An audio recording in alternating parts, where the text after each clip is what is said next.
This is Asha Dore with Totally Biased Reviews. So my name is Em J Parsley. I am a poet and a novelist, I guess, a fiction writer. I like to combine those two things and do what some people call hybrid writing. A lot of what I write about is either environmental or nature or somewhat agricultural. And I write a lot about Appalachia, specifically Kentucky, and a little bit of West Virginia as well. And we're here to talk about your book, You from Below. So do you live in Kentucky or Virginia or West Virginia right now? I do. I currently live in central Kentucky. A lot of what I write about, much more what people think of as like Eastern Kentucky. I've lived here on and off since I was a teenager. My mom's from here. Yeah, my cousin lives in Eastern Tennessee, so like the Appalachia. Yes. She's a mental health therapist and she works with Yeah. people up in the hollers and stuff like that. Yeah. So I have some reference points for reading this, which was really nice. I think one of the things that struck me the most, and just something that I particularly am personally drawn to, is the mix of lyric writing and then sort of like the casual dialogue and phrasing that's very much from that area. And I wondered if you wanted to talk about, just the voice and the choices in that. The lyricalness definitely comes from having written a lot of poetry and being interested in sort of combining those two types of voices, and also combining the idea that the lyrical and the very, what some people might call like down to earth voice, are not in contrast with each other. And then as far as like the dialogue goes, I don't know. I've had some experiences in the past of when I write these authentic voices from my relatives, from my friends, and from myself growing up. I had gotten critiques from folks before being like, this sounds really archetypal, or this sounds I had a critique once of like, these characters don't sound very intelligent. And I was like, they're not saying anything unintelligent. They're just clipping some words. And, like, I really want to blend the idea that this way of speaking is its own thing. And it is, I think, special and interesting and worth sort of diving into and documenting. But it's not necessarily in contrast to what someone using elite language might call like a higher language, or a higher way of speaking. Yeah, I really appreciate it because I'm from like the deep South. I'm from the Florida Panhandle, and I often feel like most of the time, even in like very nice literature, the South is presented in a way that's kind of caricaturish, and usually like kind of the shameless or Florida man variety, right? Like even if it's like Texas, it's like it's very rarely is there this kind of elevation that happens in your novella where the dialogue is embedded in these really lush descriptions in such a way that it sings. And I wrote this line down because I have a couple lines that are just precious to me in your book, and one of them is the maggots will sing. And I have like maggot trauma. I'm like the one thing I'm afraid of in the world is maggots, but I love that line because I'm like, that is just the one thing I would never think of a maggot doing ever, is singing. Ever. It's like the one thing. For sure. But there's something really nice, and the book, you talk a lot about the rapture and decay, and it kind of has that contrast inside of the language itself, not that one is the other necessarily. It's nice to read things that don't lean all the way into either like hick tourism or that caricature. So I really appreciate that. And I wondered about the choice to make this into a novella instead of poetry, and just like how genre worked with this particular story. Oh, as far as genre goes, I don't remember making a conscious decision to make it prose versus verse or anything like that. Most of my genre decision making comes from trying stuff out and seeing what's interesting to me in that moment, what feels good with the story. So with this one, I just immediately started writing it in prose, and I didn't feel the need to switch back and forth. I have written, and I'm writing something right now where it started in prose, and I was like, nah, this has to be in verse. For You From Below specifically, I guess I was thinking about oral storytelling, which, you know, sometimes can be in verse, but the way that folk tales were told to me growing up never struck me as especially verse oriented. And maybe someone else could take those folk tales and turn them into beautiful verse. I'm sure they could. But yeah, I was really following the structure of some of those folk tales. This seems to combine so many cool things because it's, you know, a lot of lyric work relies like entirely on the lyric lean for the sort of plot structure, but this has like a really simple plot. It's like the speaker has an envelope and needs to potentially deliver it. This person meets folks along the way. There's just this expansion into lyricism sometimes, but then also some of the characters tell their own stories the way that you were talking about. And I wonder if you have anything to say about that. What made you decide to kind of shift the perspective there? One of the stories I was interested in telling was of this phenomenon of Christian missionaries coming into super, super rural parts of Appalachia, and with a very historically high and mighty attitude, and being like, here's all the stuff you're doing wrong. Here's the way you're practicing religion wrong. Here's, you know, and bringing back all these stereotypes about they're uneducated and they don't wear shoes and they don't, you know, and all this stuff. Historically, so much writing about Appalachia has been from this like stolen voice perspective. Like it has been missionaries or academics studying Appalachian culture. A lot of the ways that like Appalachian folk tales and folk traditions and folkways have been preserved is through what were probably very well-meaning like Smithsonian projects and things like that. But a lot of the kind of on the ground reports is like, I don't know, they were really condescending. They were really, you know, and so I was interested in telling this story and having it be in this missionary's voice, and then having that reaction from the narrator of being like, I see exactly what's going on here, and even after all of this, she's still the missionary is still the one to tell this story, and that feels like an injustice to the narrator of the book. And I was interested in sort of pulling out one of those little injustices, because most of the stories are told from either the narrator's perspective, or you get the voice of one of the folks on the mountain, or like you said, some creatures, things like that. Mm-hmm.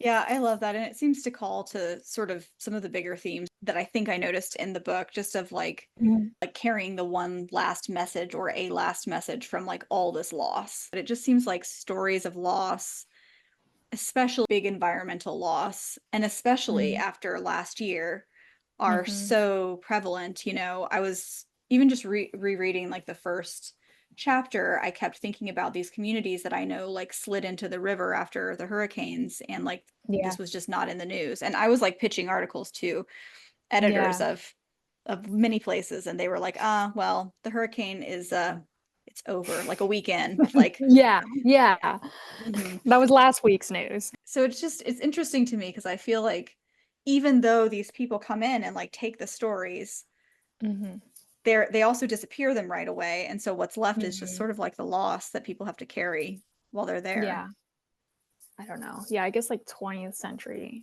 and up to modern Appalachian writing, there's definitely like an embedded grief in a lot of Appalachian writing, and it's environmental, it's families, it's, you know, there's a lot going on there. Yeah, no, I think you're absolutely right that it is an important part of talking about a very large region. I use Appalachian really broadly, and it's, you know, there's a lot going on there, but yeah. Do you have any thoughts about, your publishing process? I've one of these reviews came out with split lip, and like I've talked to another author with split lip. So it seems like just everybody's really happy and stuff. But Yeah. I also think that it's you've published another book too. So I wonder if there were like differences or just anything you learned from the process or that you want to talk about.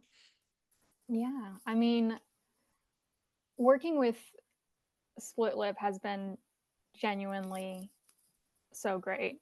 The whole process was you said I had a first book. I had a little like poetry chapbook, and there was absolutely nothing wrong with that whole process. But going into publishing with split lip, they gave me a lot of information up front, and they were so good about like marketing stuff, both in the sense of putting stuff out there for me and in the sense of like demystifying it. Like, marketing is not my thing. I don't understand what I'm supposed to do as the author, what the publisher is supposed to do. And they made it really clear that I could do as little or as much as I wanted, and B, what to do if I did want to do a bunch of stuff to push this book out there. So that process has been great. And Kate Finnegan, who's the fiction editor at Split Lip, was so great with the manuscript edits that we did, and she pushed it in just the right direction, and every suggestion she made I was like, oh, you're exactly right, that's what was missing there. And so I've had a great time with the Split Lip team. They're awesome. That's awesome. I love working with editors. It's like my favorite thing when people are like, change this. I'm like, yes, immediately. Thank you. It's wonderful. Just want someone else who can look at this and have a different perspective. It's awesome. Yeah, exactly. Do you have like a favorite scene right now from your book, or like or a scene that you like let go of that might end up somewhere else that you kind of miss? Well, the only thing that really got cut and then rewritten was the ending, which I changed the ending. But I really enjoyed writing the first time and editing the chapter that I think is just called The Landslide.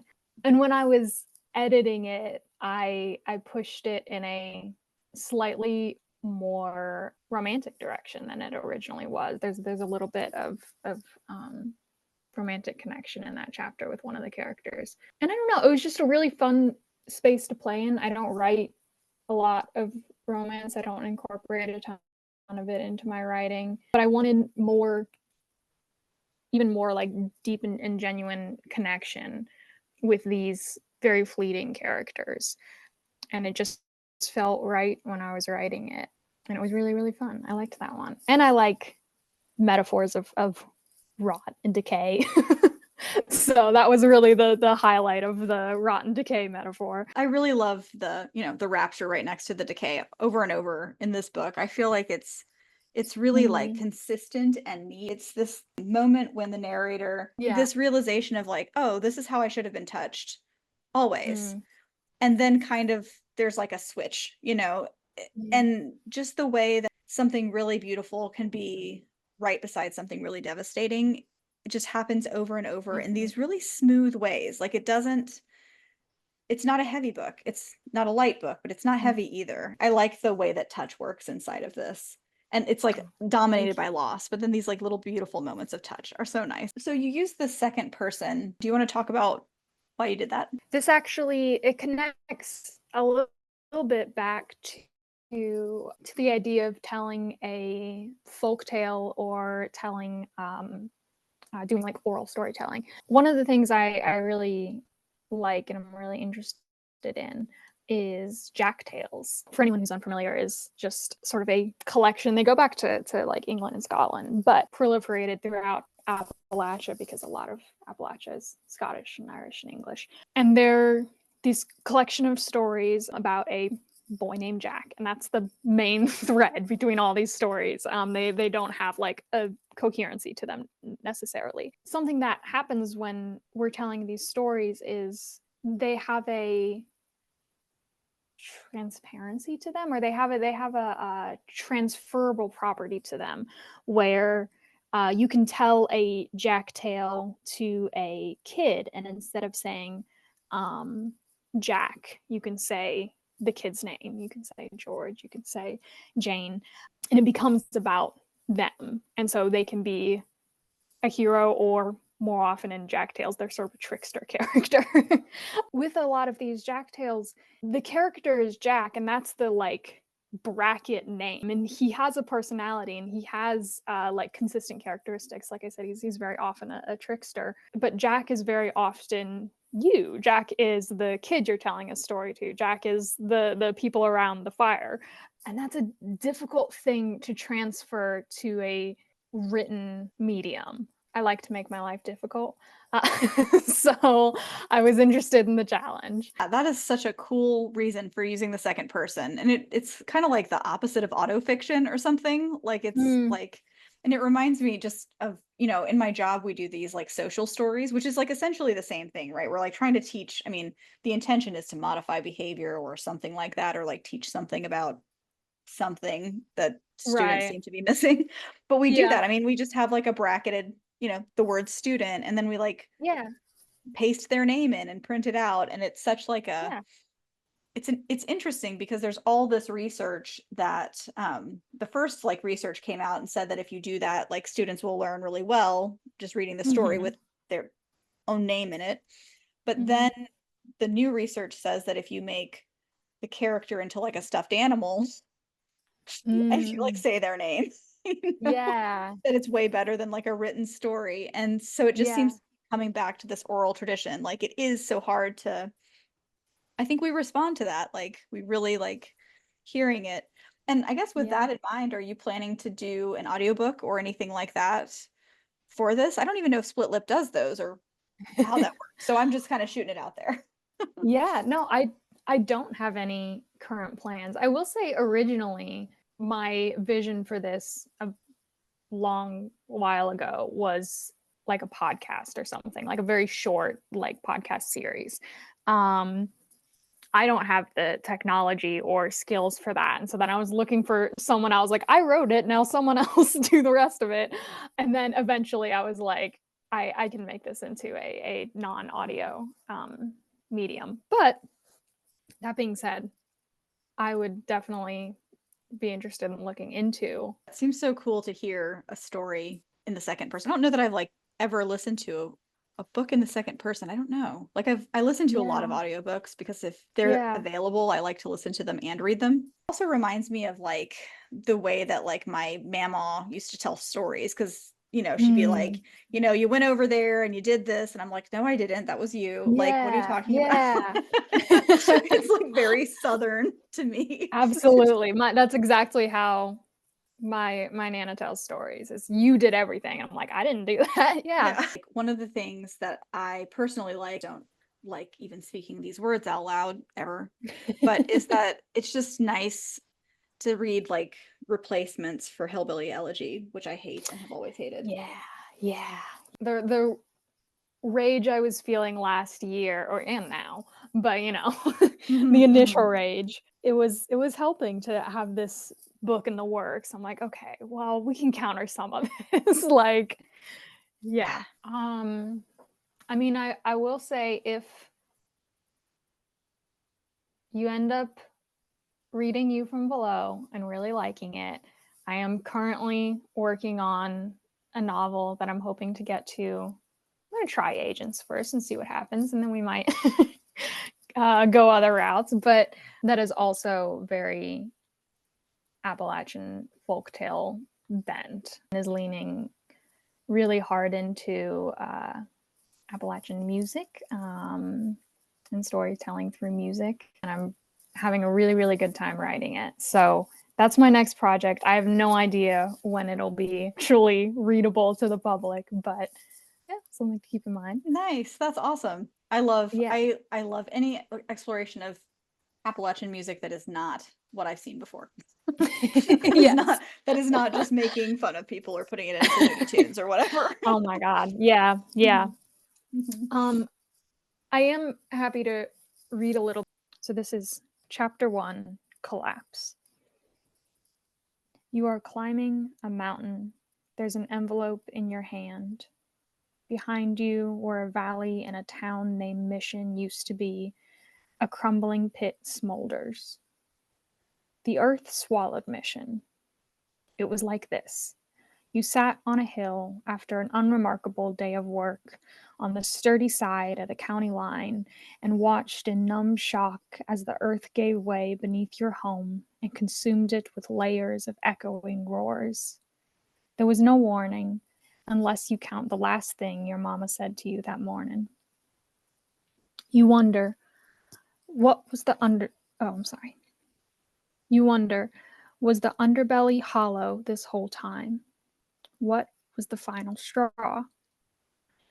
When you were a child, you used to spend every Saturday making mud pies in the front yard. Dozens of them balanced along the chicken wire fence. Mama always said the two of you didn't need no dog the way you dug up the yard to get your pie filling. If you had made one more pie, dug a little deeper, would your caked fingernails have carved empty air? A cavern? A boiling hell pit? Could you have popped a hole in Mission and collapsed it like a lung? Would you have been the first to fall into the deep? These questions don't have answers. You are climbing a mountain. There's an envelope in your hand. It's gonna get water damage, what with the way your hand's sweating. Best to put it in your jacket for safekeeping. When you stop to catch your breath, you have a desperate need to turn and look at Mission. Remind yourself of the loss, like Lot's wife, except you've already turned back to look a dozen times now, and the only salt is in your sweat. So you turn without fear of transformation. You can't see any rubble. The hole is too deep, sinking into an abyssal blackness shaped in the ragged cutout of the town's border.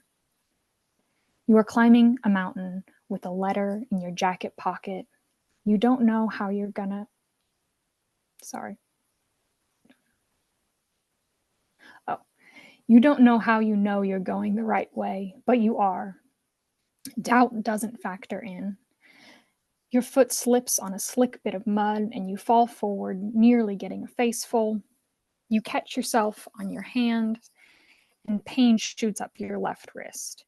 You're grateful you put the letter in your jacket. To ruin your purpose, and this early on in your journey, would be unthinkable. When you wipe the mud off your hands and onto your sleeve, it smells like sulfur. You are climbing a mountain and the pain in your wrist has faded. Probably. Probably. You can't feel it anyway, and that must mean it's gone. The human body is not capable of unfelt pain. You're in shock. There's no other explanation for a person who watches their home get swallowed whole, then finishes their lunch, wipes the dust off their glasses, and begins to climb a mountain. As you climb, you notice the lack of sirens in the distance. The sinking shook the entire village, the shuffling sound of earth and rock and architecture all merging as they fell was louder than a coal mine collapse. And the screaming, there was pleading and praying and shrieking, and surely folks heard that. As isolated as Mission was, there's no way its death went utterly unnoticed by all but you. And yet, no one comes. Maybe no one cares to come. A thought crops up unbidden. Maybe you don't care. Well, that seems unlikely, you tell yourself. You must care. Your mama, your first love, the woman at the gas station who handed you your pack of cigarettes every morning, whose name you suddenly cannot recall. You cared about them. No, you loved them, you're sure. You turn around to face it again, to prove to yourself, to make sure you suffer and feel. Sweat drips into your left eye, the salt burns, dust rises from the pit. The cloud obscures the rest of the untouched valley, leaving only the destruction to witness. The dust coats the leaves on the trees around you. It coats your lips, your eyelashes, inside your nostrils. Maggie, that was her name. See, you care. You are climbing a mountain. There is a letter in your jacket. Your mother's last words sit in your chest. Careful out there today, all right? Swear to Jesus, this heat's gonna turn us all to dust.